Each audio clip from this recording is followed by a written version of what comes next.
Сәлем достар, бүгін сіздермен осындай оңай жолмен жасалатын балмұздақтың рецептімен бөлісемін. Өте оңай, бір 10 минутта да жасалынады. Оған тек сливки мен сгущенка болмаса сахарный пудра керек болады. Егер де қаймақпен жасасаңыздар болады, магазиннің қаймағымен жасасаңыздар болады.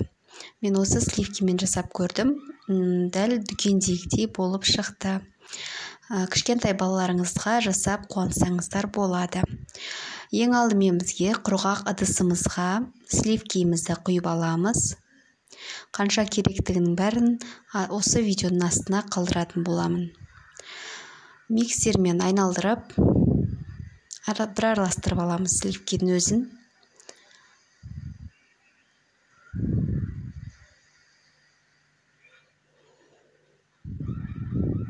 Кейін қант ұнтағын қостым.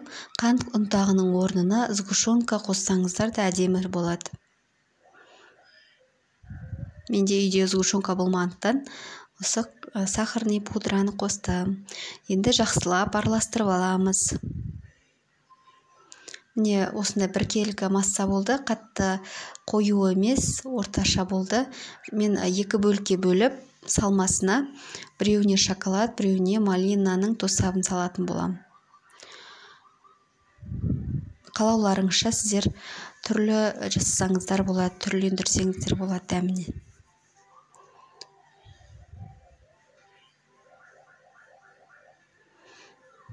Осылай араластырып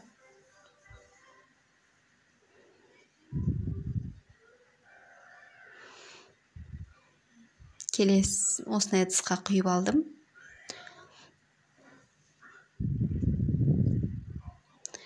Бұл өте жеңіл рецепт, сондықтан жасап көруге кеңес беремін. Осылай біркелкі етіп қойып қоямыз. Келесі шоколадты майдалап үгітіп алдым. Кейін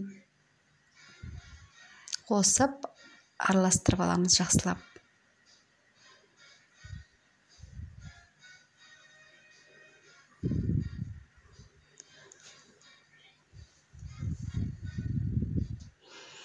Енді дайындап алдым. Енді мұздатқышқа 5-6 сағатқа қойып қоямыз.